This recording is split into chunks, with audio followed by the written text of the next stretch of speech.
Good afternoon on this fine Sunday afternoon evening. My name is Pete Porter, and I am the director of the Spokane International Film Festival, and I am very pleased to co-host with you today the discussion of the film Landlocked with my EWU Eastern Washington University colleague, Jess Willis from Gender, Women, and Sexuality Studies, and also with Timothy Hall, the director of Landlocked, and the primary cast of Landlocked, Dustin, Gooch. And I was very happy that they were able to tune in today and come to this discussion because it is always tremendous pleasure for me, selfishly speaking, as the director of the film festival, to speak to filmmakers of films that I really admire. And I watched Landlocked the other day, and I've been thinking about it constantly. So 4 days of thinking about your film off and on, just some of the imagery that you have.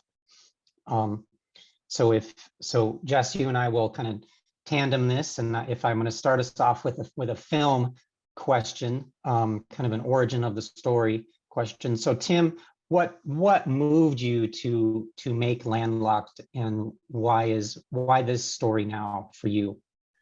The previous film that I directed, that Dustin also starred in, we premiered at the Atlanta Film Festival back in 2017, and we won the Georgia Film Award, and that came with a very generous gift certificate to a local camera and equipment rental house, and I think we had 2 years in which to use it. So, it was literally that weekend that we started talking about ideas, and I think I was very into the idea of a parent-child, kind of a strange relationship, and something, maybe more of a road trip film, and go into a more scenic destination than we'd ever filmed in. And I think just sort of a culmination of my frustration as a Christian Southern white male. I think with a lot of, mainstream or evangelical Christians, and I think a lot of political things at the time. I wanted to tell a story of this relationship, and essentially an embrace of the other, when just so much that was sort of swirling around and trying. It was making me very angry, but trying to instead of putting more just sort of vitriol into the world, try and hopefully tell this small story of reconciliation and this parent-child story. And I was very interested in a dynamic where both parent and child felt like they were the ones that were abandoned. And really for Nick, for Dustin's character's point of view, this journey kind of turns sort of his perception of what happened kind of on its head, and he reassesses something that, he's really not ever wrestled with. He thought he just sort of knew the gist of what happened. And so it was sort of all kind of began around that time. And Dustin, what attracted you about the particular role? How much persuasion did Tim have to engage in order to get you to think about becoming this Nick character? Not much. We've worked together a lot before, so it's just we both went to film school together. I graduated a couple of years before he did, and so we had done like short films at school and have similar friends and stuff. So there's always an element of like, oh, you're actually doing something, making something, like I want to be a part of it, whatever it is. So we all like kind of like work on each other's stuff, whether it be short films, in this case feature films and stuff. But I was surprised whenever he called me and was telling me about the next project that he was thinking about. I was flattered that he was like, hey, I want you to be in it again. That was cool. Didn't hate me the last time. But whenever he told me that, because I think it began when you were first talking about it, you called me and you're like, yeah, I want to have like a father-son story that goes to like St. Simon's, and they like cook dinner and reconnect. You were like trying to think of things that were simple and affordable, like, oh, we could get one Airbnb, because when you have no money, you're always just thinking practically. And I was like, okay, cool, call me when there's more. And then you called me and you told me the whole transgender side to things, and I was very taken aback, because it was just like, oh, that's not your life experience, Tim, and stuff like that. And that he was really passionate about it, and him and Jonathan Foster like went off and like wrote it. and came back and I read it and I was like, oh, this is really cool. I want to be a part of it. And it's very, very subtle. I think it's one of those things, it grew the more we talked about the script, the more we worked on it. Because there was, a lot of stuff. One thing I do like about the movie is it feels very natural, the dialogue, but it is like we weren't improvising. It's all completely scripted. So me and Delia spent a lot of time talking to one another and figuring out what it is we're saying, what's behind the words and stuff like that. So it attracted me to the project because I like stuff like that, where people are not saying what they're really thinking, but there's a lot going on internally, but also it's my friend. Work together, so. If I could ask another film kind of follow-up question, Tim, did you, one of the things I did as a programmer, or one of the things I do as a programmer, is go through and check all the submissions and see like, okay, how far is this going to make it in? Just watch, like kind of a smidgen. I think I watched about 30 seconds of your film, and I knew right away that it was going to be a really assured directorial presence, who I felt confident in your hands, so to speak. Just in the way Dustin was acting, there was just a certain way of the performance that drew me in, and I knew immediately that it was going to be a really effective film. And so I wanted to ask you about that style, because it actually continued kind of throughout. It's a very minimalist style in terms of some of the shots are just there for a very long time, and it takes a director who's really willing to trust the performers to feel confident enough that they're going to just put the camera down and you're going to run through it. Now, watching that, my question is this take number 1? Is this take number 20? I mean, what was your level of commitment to, we're not going to do continuity cutting? We might have a master shot, but we're not going to have tons of coverage. Could you speak to that in terms of, I'm sorry to film style geek on you, Jess, but just to think about that a little bit. Yeah, it's always, I think, sorry, Delia's text. I sent her the new link, so hopefully she'll be on shortly. But I think, particularly going into this movie, as compared to what we've done, not wanting to shoot everything master scene and just sort of kind of boring, but really try to make some gutsier decisions, or and just sort of, I want to feel these moments, or like there's a scene where Dustin first calls Brianna, and we set up the house in the film that it was my house at the time. And even as we were writing it, Jonathan and I were writing it, I was saying, we could look down this hallway and just sort of slide back and forth and kind of, I don't know. I think just try and challenge ourselves and also challenge the actors. I think it's, Dustin, I'll tell you, a lot of, long takes and takes where, I can't, how many times I heard him say, are you sure you don't want to get some more coverage? Or, we're really kind of locking ourselves into this. But just really seeing the moment unfold in front of you. And I think just wanting to stylistically try some things that, felt a little less standard and less like what I'd done before. Let's see. Sorry, Delia's still having issues. I can pick up while you're starting and say that I think the thing you're pointing out film-wise, it's weird because I went to school for directing along with Tim, so it's particularly difficult for him to work with me because I'm like, he's trusting me and stuff like that. But there's moments where I'm like, do I trust you? I don't know. We need to get an insert. Something. Please cut away. Like, wait, did I get it right? And all in one take, so for me, it was very sweet that he was like, no, I trust you. But it was very nerve-wracking at times where it was like, if this doesn't work, like you're using the whole thing. You can't chop it up, Yeah, it's and doing some of these scenes kind of without a safety net, where you get 3 takes and you're hoping one, you're trying to get something that there's not a ton of fat on, is something that you sort of get the moment. It's I don't know, it's kind of exhilarating, and then it's like, hopefully you've done something that's a little more unorthodox, or a little I don't know, just slightly outside the box. But yeah, and just more seeing these 2 individuals sometimes in the same frame kind of crammed together, and trying to figure out how they're going to interact with one another. Mm-hmm. Yeah, she keeps texting. It's so loud. Yeah, sorry, let's see. You're going to try it on her phone now. Yeah, Oh. who?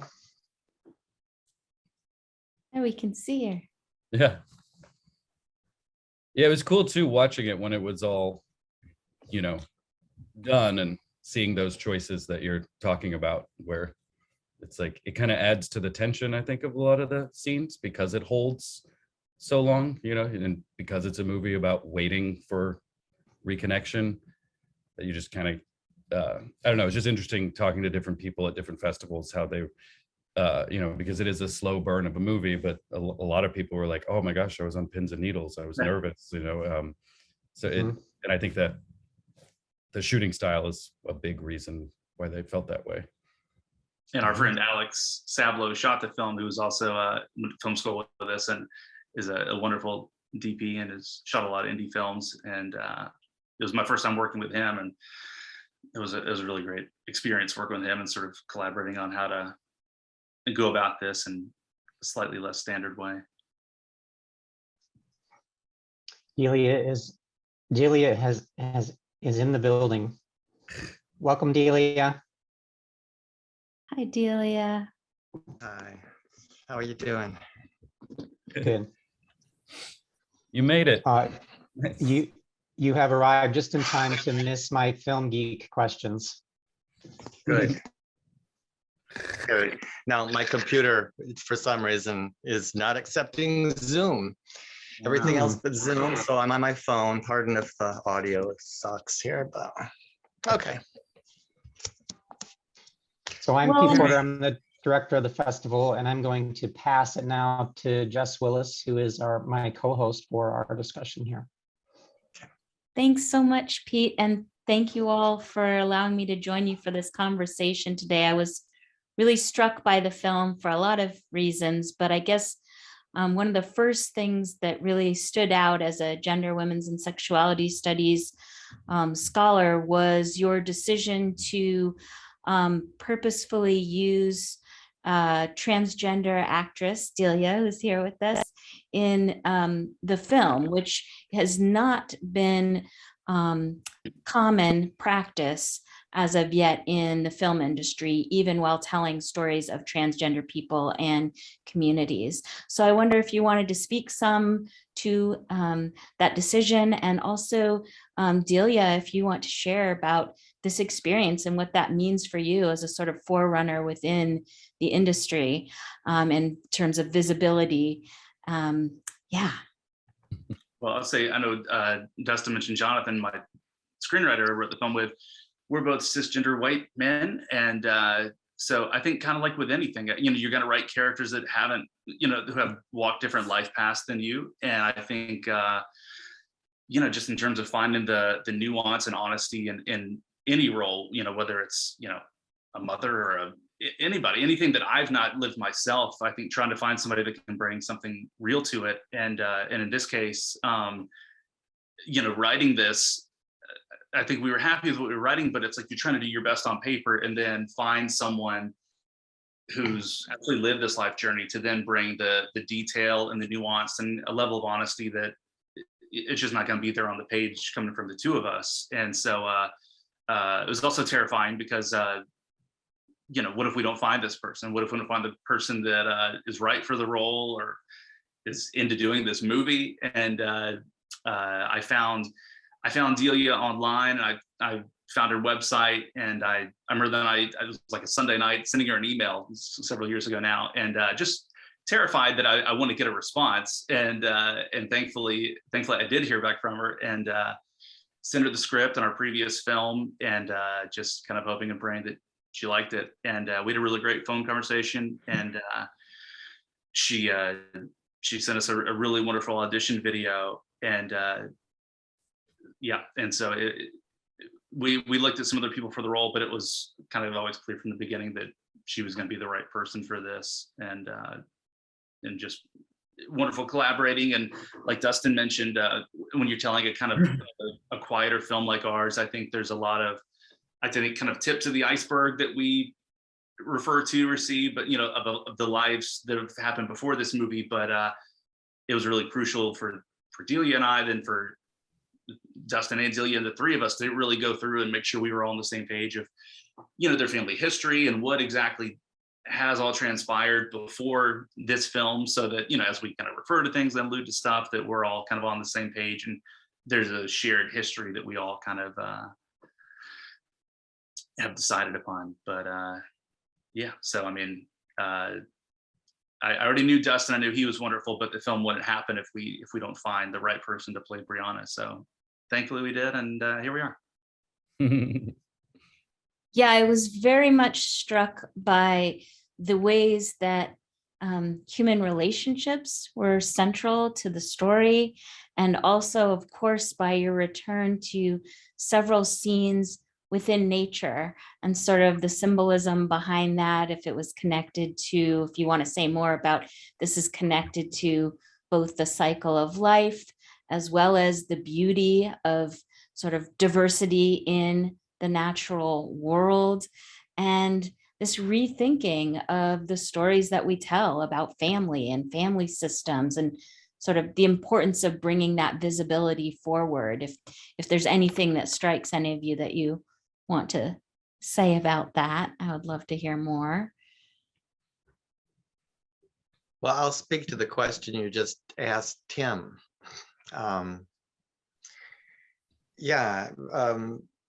Transgender representation in terms of acting, the actors, it's becoming more the accepted thing than perhaps it was back in 2018 when Tim approached me for this.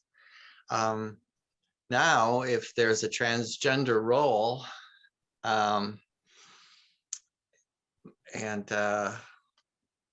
rather than, well, let me try to put it this way. A lot of projects don't even get to the stage of casting if there's a major transgender role, because the perception in the industry, which is to say the superficial Hollywood aspect of the industry, is still that there aren't any transgender actors who can carry it at the box office. And that is generally the primary consideration, not skill, not age, et cetera, but simply, can this person, you know, bring in the bucks. So that is, so rather than cast a project, rather than greenlight a project and cast it with a cisgender person who can, you know, have box office appeal, they'll simply red light it, just kill the project.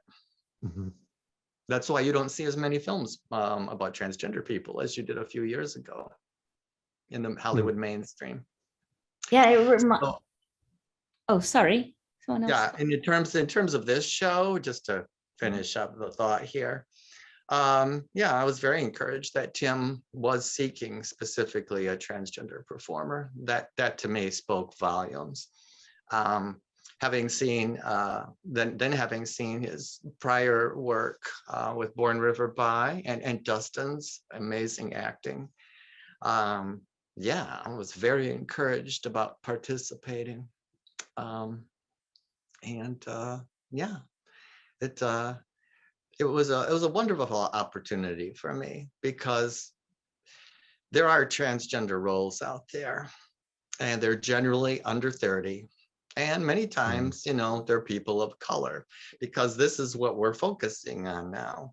We're focusing on the subsection that is in the news, you know, the ones getting murdered. And with very few exceptions, they're usually people of color, trans people of color. And, with filmmakers, quite rightly wondering what's going on here with this, with this intersectional group. But the fact remains, in terms of population out here, most of us are not minorities, racial minorities, and a good number of us are over 40. Just, that's just a population representation. And yet, strangely, stories about us are very infrequent. I guess you could say partly that's Hollywood's bias anyway, Once you reach the ineffable age, the number of roles tends to diminish. Do you like my little euphemism there?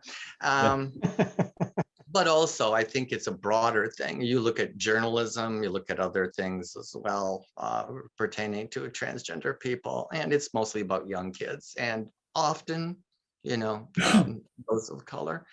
So this, represented a very, very welcome opportunity for me. Yeah, thank you so much. I really enjoyed this storyline and Landlocked as a film because it was willing to sort of go into the intricacies of relationships that are oftentimes lost. So there was a lot of humanity, I think, invested in all of the characters. One in particular sort of side character, but that stood out to me was that Nikki had a supportive partner, who encouraged this interaction, and how important that can be in developing or dealing with feelings of trauma and abandonment that folks may experience in I love that there was the supportive partner, even though she didn't play a huge part in the film. That seemed to be an important piece.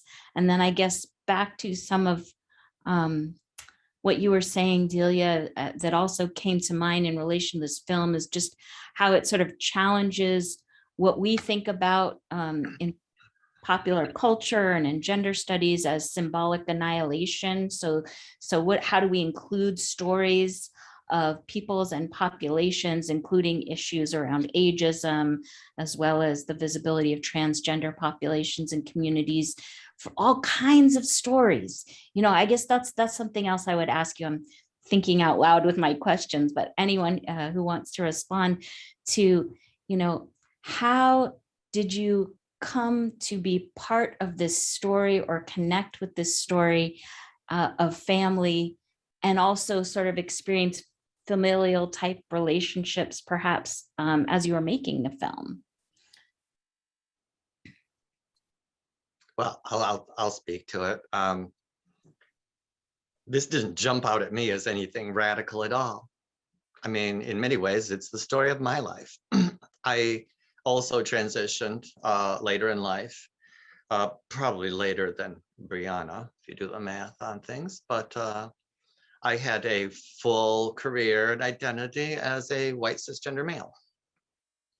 And I know for a fact that a lot of trans people do transition later in life.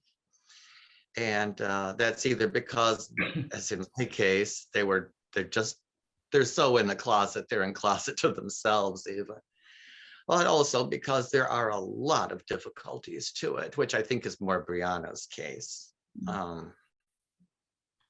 Which may mean sacrificing your marriage. I mean, sacrificing the relationship with your child, sacrificing your career.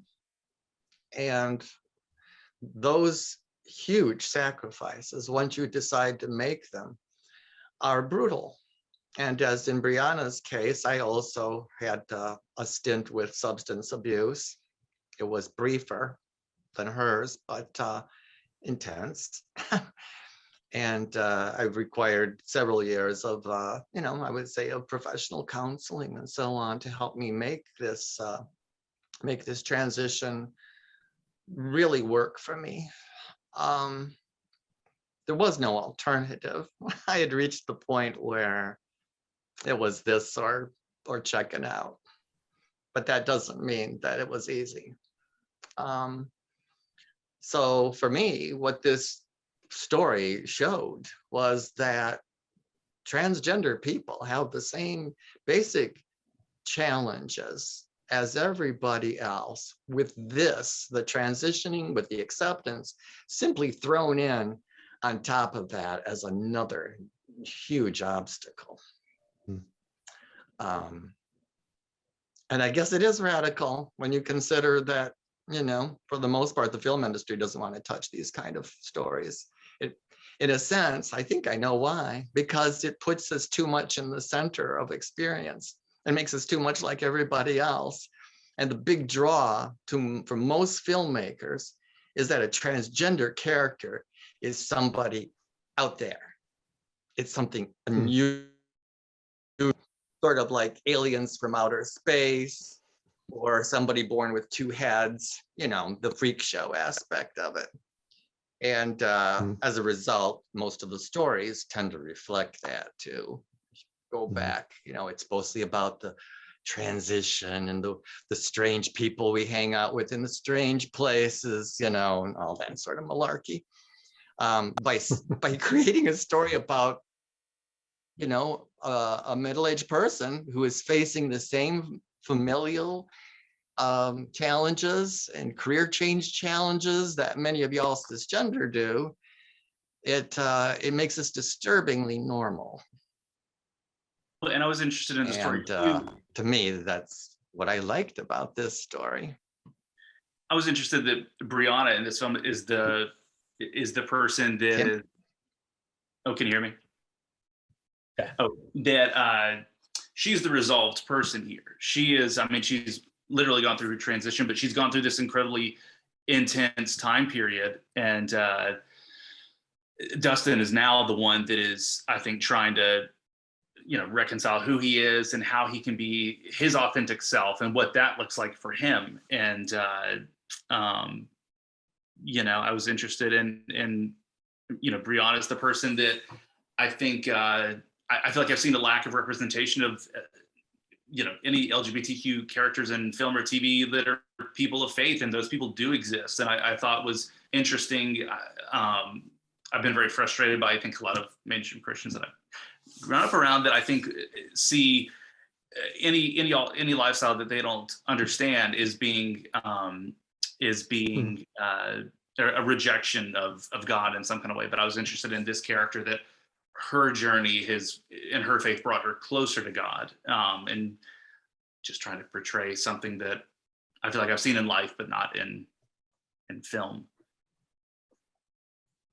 And I wonder, just one more question. Well, there's lots more, but one more I'll share is, I wonder, Dustin, this one in particular is for you as the character of Nikki, and then of course, anything and everything that Tim and Delia want to share. But there's this particular scene in which Nikki's talking about and sharing, there wasn't a plan to start his own family, right? And so how does this moment of sharing that information about not wanting or not necessarily planning the family that has now arrived, being parallel to the experience that then Nikki is also in the midst of, with, you know, his connections, his reconnecting with Brianna? Oh yeah, that's a good question. I know, like in the scene, there's an element of just kind of like mouth vomiting, you know, like you're in a car for a really long time, and you just start talking about something, and then you kind of don't stop. I think the underlying thing of that moment, and honestly the through line of the whole movie, and this is something me and Tim talked a lot about, was like the characters like conscious desires versus subconscious desires. And so like my conscious desire was to, you know, put a nail in the coffin, be like, hey, we're all good. We spread mom's ashes. I said hi, I was the good kid. we're done, goodbye, but subconsciously I wanted a connection. I want a family. I want a parent in my life, and I'm unable to admit that out loud for sure, but also to myself. And so I think that's a moment of like when, the guard's been broken down and we've been around each other long enough, we've been in the car long enough that the subconscious kind of comes out. And then when she starts to chime in and start to give advice, that's kind of when my like conscious brain comes back and says, nope, I don't need you. I don't need you. You know what I mean? Oh no, we lost Delia. I think she's having an audio issue. She's gonna log back on. Yeah. But yeah, and so like all the scenes for me were like kind of balancing, going back and forth with that. Like, what do I think I want, and what do I actually want, and how those kind of like, one takes the lead and then the other one takes the lead, and it goes back and forth until the end when I allow the subconscious to like emotionally be like, okay, here I am. He thinks he wants closure with both parental relationships on this trip, but really he desperately wants a parent. I think, is trying desperately trying to not admit that to himself, but has clearly put himself in this position for a reason. Yeah. Yeah, that was another thing that struck me about the film, was that it doesn't end in a sort of devastating way, right? So that stereotypical narrative that often tells the stories of transgender people and populations, it doesn't turn out that expected stereotypical way, and how important and refreshing that was. So I don't know if you wanted to say anything else about that, as far as the outcome, like how do you decide where?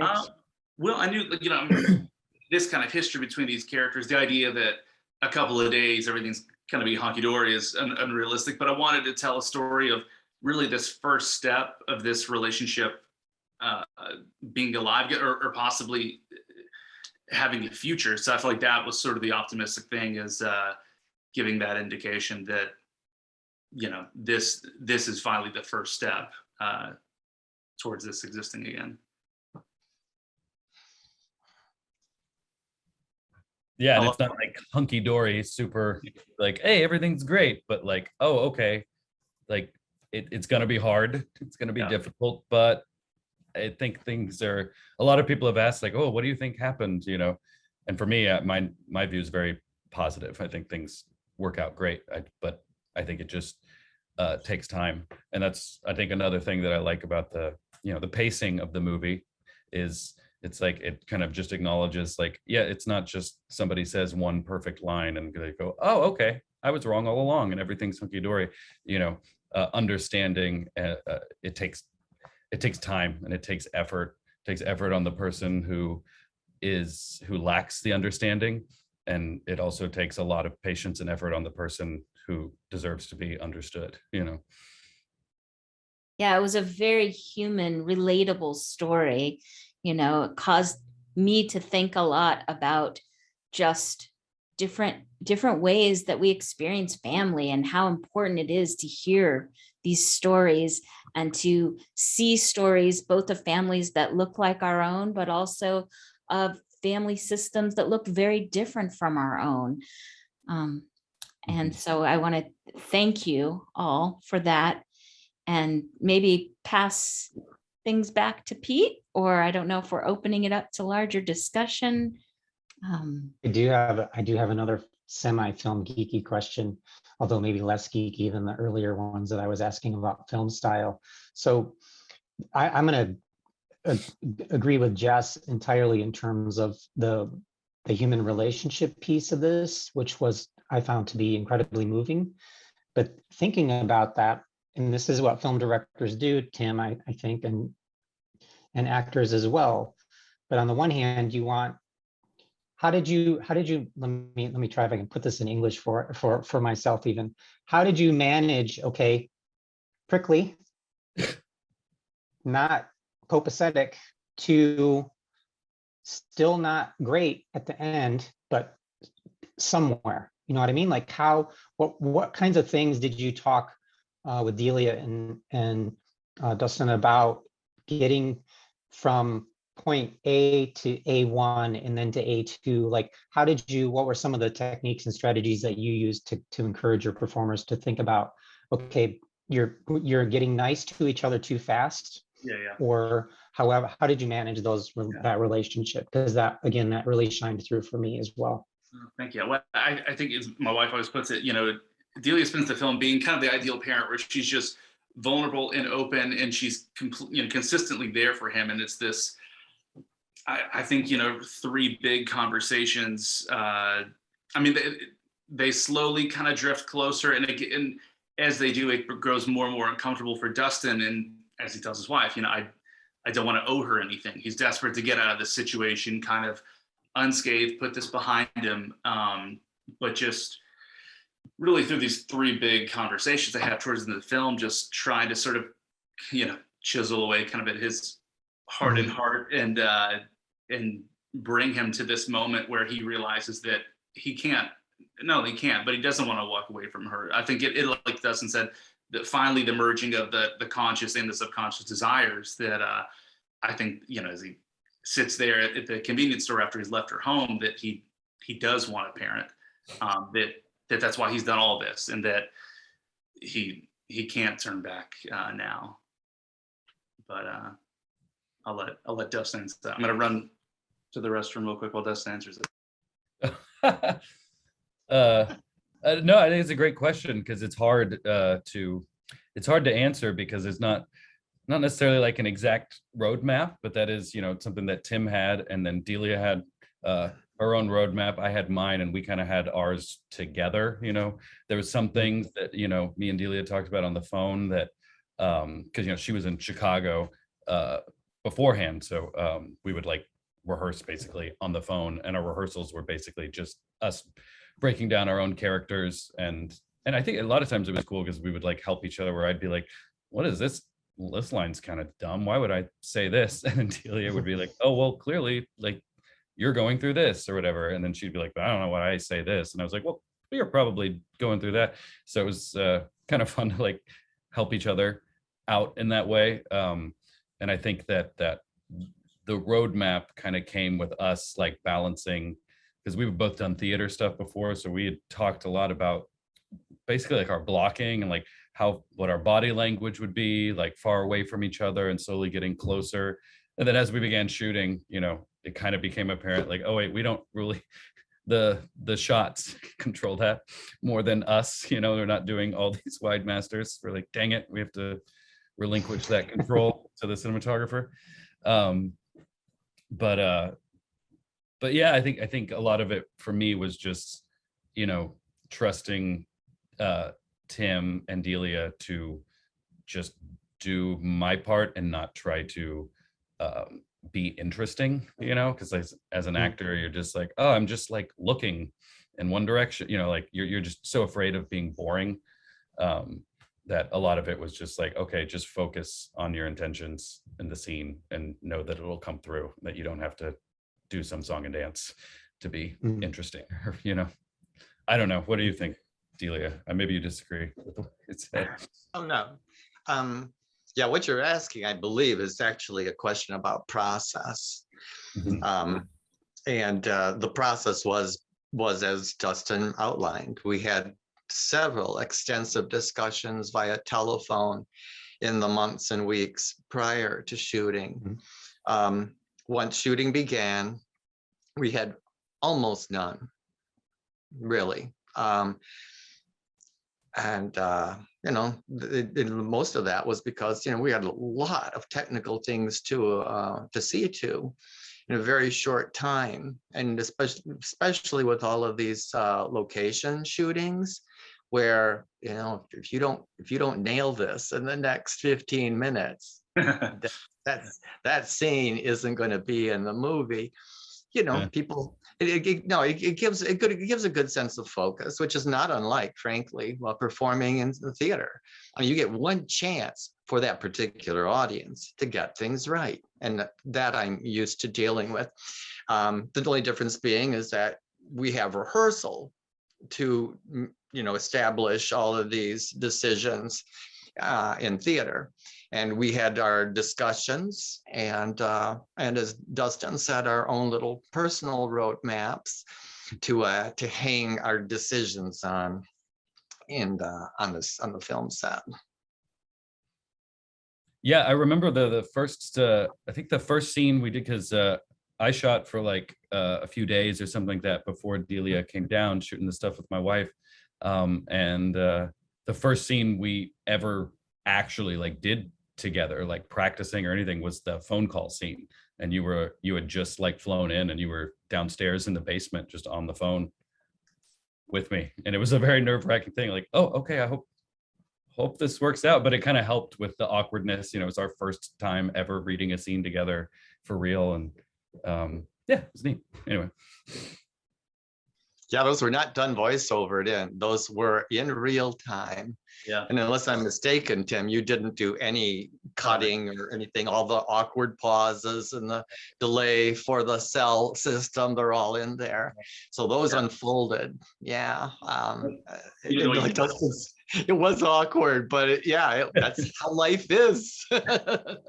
Well, and even Peter, we were talking about shooting it, it was like even doing that scene, it's like, this is going to be a scene that's going to kind of linger a bit, but hopefully that, if we hopefully have you at that point, or you find this situation interesting, it's those heavy pauses or that awkwardness is hopefully interesting and fascinating on some level. But yeah, it is. But yeah, another situation where you are kind of painting yourself into a corner where we don't have many opportunities to cut in or tighten something. So it really lives and dies, really on the two of them. And yeah, so it was exciting, then to see these scenes sort of take shape, and then at least to me feel like they worked.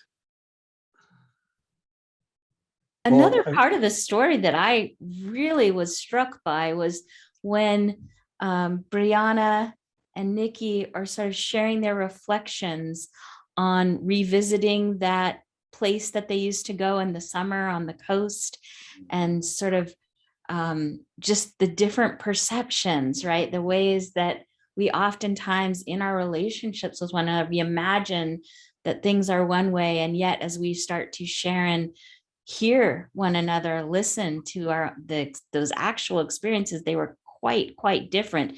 But also simultaneously, while they're doing that, the cinematography, and now I'm not a film expert, but the scenes became just so beautiful in the pairing of Nikki and Brianna moving through these different natural areas. I think it's around 55 minutes, an hour in, where all of this is going on. And I don't know if that part of the film, or if there's anything on that you, Tim, or anyone else wants to comment on, I'd love to hear.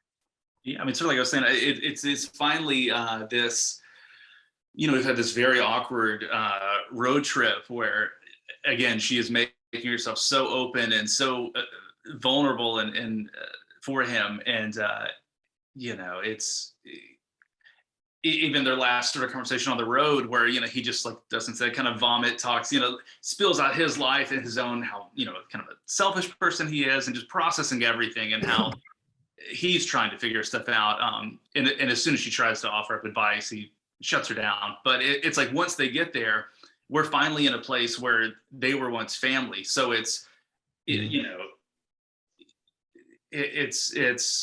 this moment where I think you really start to feel them kind of possibly coming together, and which is great, and also, but I think scares him, and I think leads us into some more tumultuous emotional moments later, but ultimately kind of feed into him, I think, breaking open by the end of it. If that makes any sense. But I like what you said, though, about the perceptions of Brianna and Nick being so incredibly different about these shared vacations that they had many years ago. And that is so true. I talked to my mother years after my childhood as an adult, and we talked about our vacations. And I just assumed that since we've always vacationed with our grandparents, either hers parents or my dad's parents, that was their choice. They all had lake cottages and place for everybody to sleep, and we did what I thought were fun things. And years later, my mom goes, "No, we just didn't have the money for anything else." I hated doing that, especially at her in-laws' place, because my grandma made sure she knew who the alpha female was, when they're all gathered around. And a lot of other more particular things that I thought my mom enjoyed, because she was a very positive person and she never betrayed to the kids that she would just about rather be anywhere else. Well, the same is pretty much true of Brianna. There was nothing about that experience that was positive, really, except for the fact that the wife enjoyed it. And it was the one time in the year, that they did what the mother wanted to do. Well, And, yeah. In that conversation where he talks about how he didn't really like it, just all the details of being at the beach, and then Brianna talks about how, it was never her kind of thing. It's like they're really there because it was what made the mother feel alive. And now they're there once again because of her. Yep. Mhm.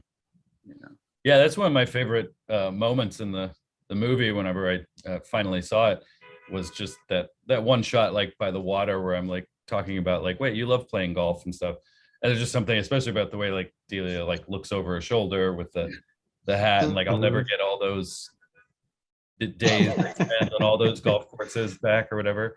One, it does just look pretty, right? Like it's just a pretty place and stuff like that. But also, I feel like for my character, that was just like one of the bigger turning points of like, oh, my complete understanding of you is totally like, you were miserable and I thought you were selfish, when it was the opposite. Yeah, the ways that those stories, I wrote down this quote: we traded one kind of misery for another. And it made me think so much about the stereotypes and the roles that we oftentimes get pushed into in our family systems. And here head on, Brianna and Nikki are really unpacking how those are experienced. And it just was so relatable. So just really enjoyed that scene and the whole movie. Cool. Well, we've taken up quite a bit of your time, and I really appreciate your coming in. We had one spectator who wanted to express how much they appreciated the film, but does not really have a question. So we'll echo the positive vibes from her. And again, you love Victoria. I see your poster shows that the reception of your film has been really warm and widespread, and that's just amazing, because you really are stepping outside of what kind of films people are most familiar with seeing, and you have really created something that I think is, as Jess mentioned, very human and very timeless, and in my opinion, very important. So I was deeply moved by your film, and I just wanted to say thank you very much. The performances, and just, I'm really looking forward to sharing this film with people in the future as well. Thank you. I can't thank you enough for including us this year. It's an honor to be a part of it. Great. Yeah, very cool. Thank you. Sorry. Thank you. Yes, thank you all so much. And thank you for hosting and bringing this in, Pete. Thanks for coming in, Jess. Appreciate it.